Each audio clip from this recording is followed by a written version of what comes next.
Hello everyone. This is your average Indian sportsman. Hope all of you have been doing good. And I'm back again, and it's a pleasure, uh, back and again appearing in front of each one of you and discussing something interesting. So I was in a fix, what to come up with this time, and so I thought I'll get something very peculiar and different than the usual. So the the topic and or the genre would be history, but with a twist here.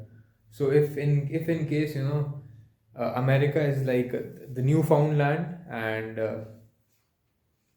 the Europeans are the one who are said to have found that, and uh, come up with their own version of America, what it would have been, under the natives, and potentially now, it's being kind of that there are people from all across, different nationalities of Europe living there and across the globe, of course. But Newfoundland, the case, in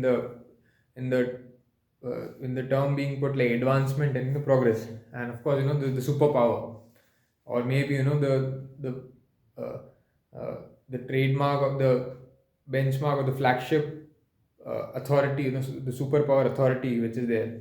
So from almost the land ruled by the native Americans, to have who had their own simplest of the ways of living, and being with nature, and being in tune with nature and following their customs from generations to generations, to have suddenly uh, being uh, what should I use, what I wouldn't use invade, but to suddenly have have had a rush of foreign and nationals coming to their coastlines, and maybe the English, French, and n number of other nationality also. You might have the Portuguese down the Southern America, or the other nationalities, the Spanish, or n number of other nationalities.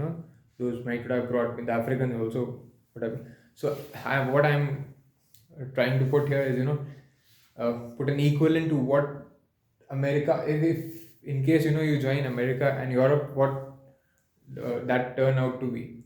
So here I would just no offenses to anyone. It's just a creative thought process that I'm just trying to put together. It's like, if India is that one of the if India is considered one of the ancient civilization, or the ancient civilization, in or in other regard, one among the ancient civilizations, and among those ancient civilizations you have cities, like splendid cities, from Harappan civilization to the banks of Varanasi, to maybe Agravanaha, to maybe uh, Dholavira in Gujarat, to I don't know how many old cities, like to Haridwar, to Rishikesh, to Kanyakumari, to all such places where where there have been signs of human civilization, and has been and continued, the places where it has, like for example Varanasi, it's there. So Varanasi has continued to be a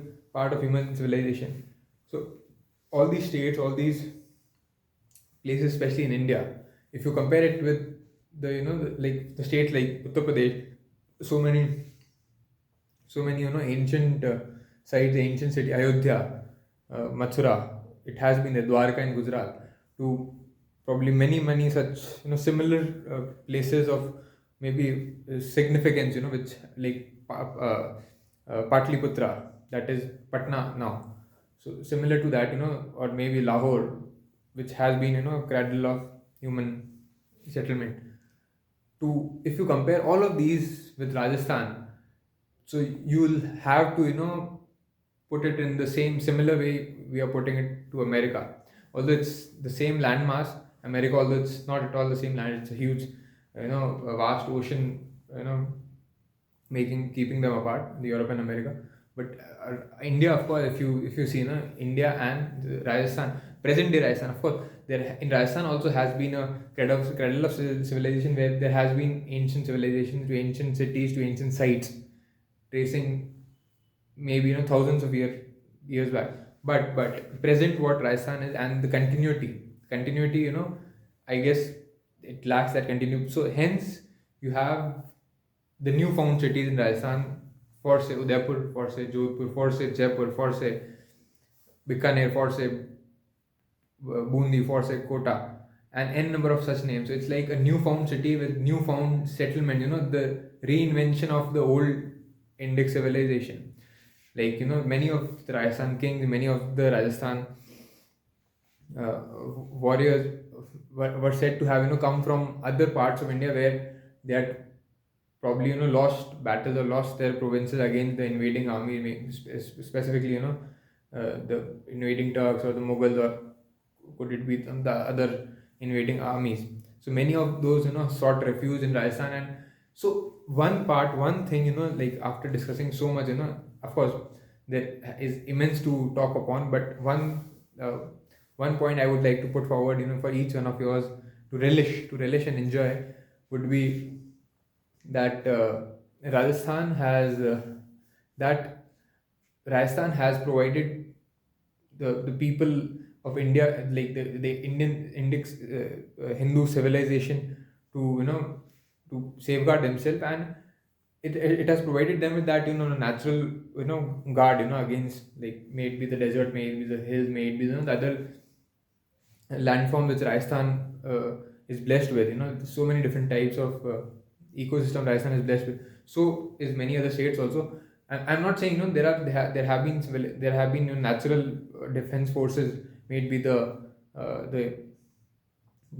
Western Guard, may it be the Eastern Guard, may it be many such land masses which have protected the Indic civilization against invading army. But Rajasthan specifically, why? Because those places might would have got cut, or might would haven't been able to access or gain access to the trade routes, or the financial uh, access wouldn't have been there, because the coastal areas, the Western Guard, Eastern Guard, they didn't have that seafaring prowess. Although they did have it, like a time ago, but then since the last 1,000 years, the technology and many of the things were upgraded, and many of these places, the people there weren't able to keep the pace with pace at par with the Westerners. But on the contrary, Rajasthan, if you find, you'll find new reinventing, new reinvigoration, and the zeal to show back what could be done, after losing the battle, what could be best done, and what could be brought upon. So it's like hats off to the people then time, across communities. I wouldn't go into communities, across the communities. Like, for example, Udaipur, the insignia of Udaipur has the warrior and the tribal warrior, both the warriors and the warrior doesn't just represent one caste, or it represents all the castes which might would have fought. And of course the tribals. So there are different communities among tribals, so it represents all of those, because only then they were able to put a strong resistance against any invaders. So newfound cities, uh, with their they're keeping a guard at their where keeping a guard at their back against the invading armies, along with keeping in touch with the trade settlement, the Silk Route. So Rajasthan was a place where you could fight back also, and at the same time, you you're, you had a cushion at your back to uh, gain access to the financial viabilities also. So it's like the desert would have acted as a barrier also, and at the same time as an access also.